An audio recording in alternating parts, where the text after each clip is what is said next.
Hi friends, 10th மேக்ஸில் குவார்டர்லிக்கு 10 mark கட்டணும். Compulsory சேர்த்து இந்த வீடியோ பாருங்க. ஆல்ரெடி 5 மார்க்ஸ் கொடுத்துருக்கோம். அந்த வீடியோட லிங்க் டிஸ்கிரிப்ஷனில் தரோம், பார்த்துங்க. குவார்டர்லி எக்ஸாமில் நமக்கு 2 மார்க் மொத்தம் எத்தனை கேட்பாங்கன்னா 14 கேட்பாங்க.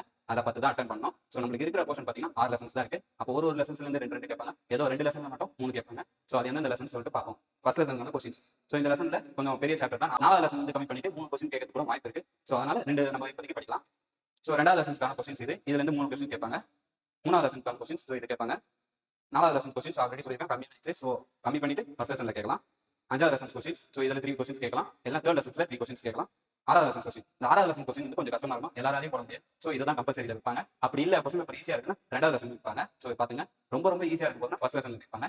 இது வரைக்கும் நம்ம கொடுத்தது வந்து அதிகமான கொஸ்டின்ஸ் கொடுத்துருப்போம். கம்மியா கொடுங்க, நான் ஒரு 60 மார்க் வேணும் அப்படின்னு சொன்னீங்கன்னா கமெண்ட்ல இம்பார்ட்டன்ஸ் சொல்லிட்டு டைப் பண்ணுங்க. நான் உங்களுக்கு வீடியோ போஸ்ட் பண்றேன். நீங்க எந்த அளவுக்கு குயிக்கா ரிப்ளை பண்றீங்களோ அந்த அளவுக்கு நாங்களும் வீடியோ போடுவோம். ஸோ இந்த வீடியோ பிடிச்சிருந்தா லைக் பண்ணுங்க, ஷேர் பண்ணுங்க, கமெண்ட் பண்ணுங்க.